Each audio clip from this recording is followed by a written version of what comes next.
Mini episode 826 of the FDH Lounge is brought to you by Sportsology, delivering unconventional columns and webcasts about sports, TV, music, movies, and more. Follow them on the web at sportsology.com. The FDH Lounge. You'll want to schedule your life around it. A long time ago, on a gloomy, wet Cleveland spring night, two men stand alone amidst the late-night drizzle. Their voices echo across the vacant station parking lot as they debate the merits of the great American radio show that have been missing for far too long. On that night, an idea was born. That idea became the FDH Lounge.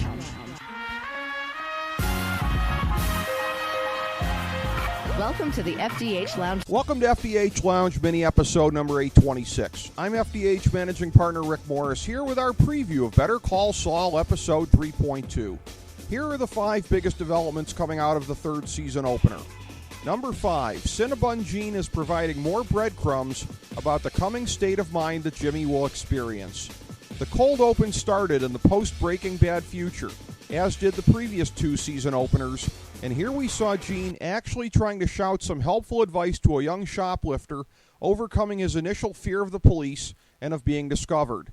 It's an intriguing hint that the good that we see in Jimmy that will subsequently be squashed in his transformation to Saul won't be gone forever. Hopefully this series doesn't end before coming full circle and showing us exactly how Gene's new life turns out. Number 4. Howard has shown his first sign of contemplating how destructive Chuck's vendetta against Jimmy really is. Howard carried his partner's water in Season 1, pretending to be the bad guy blackballing Jimmy from HHM, and he vacillated in Season 2 between initially backing Jimmy early on and then getting mad when Jimmy's annex threatened the legal partnership pursuing the nursing home case. But his pushback against Chuck, gentle though it was, even after hearing the incriminating tape of Jimmy, indicated that his eyes may be opening in terms of the poison that Chuck is carrying inside and now blatantly attempting to spray at Jimmy. Howard's been a fairly slick, bottom-line guy from day one, and if he sees that Chuck's annex threaten the firm's bottom line, he's not likely to stay on the sidelines. Number 3. This latest vendetta of Chuck's is his most insidious.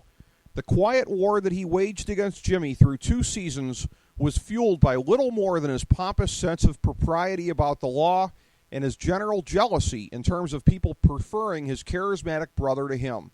But now he has real animus. His sense of injustice that Jimmy committed multiple felonies to make him look the fool and cost HHM a valuable account. His attempt to manipulate Ernesto, Jimmy's good friend, into perpetuating the plot shows that this hypocrite is willing to sink to the depths that he sees his brother at in order to gain what he calls justice. In so doing, he is likely to play a major role in killing off the good that keeps Jimmy from fully embracing his inner Saul. Number 2. Kim is getting broken apart by the contradictions in her life. At the end of Season 2, she seemed strangely okay with Jimmy, notwithstanding the fact that he blatantly violated her ethical code and resecuring the Mesa Verde account.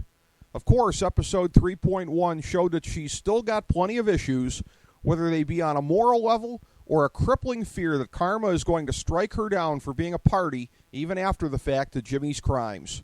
Kim likes Jimmy a great deal. She may even love him, but she's realizing already that she can't be half in, half out with Jimmy. Either she throws in her lot with him all the way or she doesn't, and she is showing signs of grasping this lesson right now, even if it's just on a subconscious level. Of course, with neither her nor Chuck on the Breaking Bad canvas, we know that she's going to peace out at some point and that it's going to be very traumatic for Jimmy. The next couple of episodes will indicate whether at least the beginning of the end for Jimmy and Kim is in sight. Number 1, it's happening. Gus is almost here. Next week's preview indicates that we'll be seeing the Chicken Man for the first time since he was blown to bits at the end of Season 4 of Breaking Bad. Mike's journey to meet his future boss certainly feels earned, as he traced through an entire episode and more than one wordless scene of contemplation and searching of his vehicle until he finally figured out how to find the man who stopped him from killing Hector Salamanca. The trajectory of every development through 2 seasons of Better Call Saul has been nothing if not deliberate, so don't assume that Mike will already be in Gustavo Fring's employ by the end of next week. But we're finally at the dawn of the origin story of Mike and Gus, who along with Saul Goodman helped to define the critical second act of Breaking Bad. We know from what we've already seen that we're at the start of something huge and special, and it will be thrilling to see it take shape.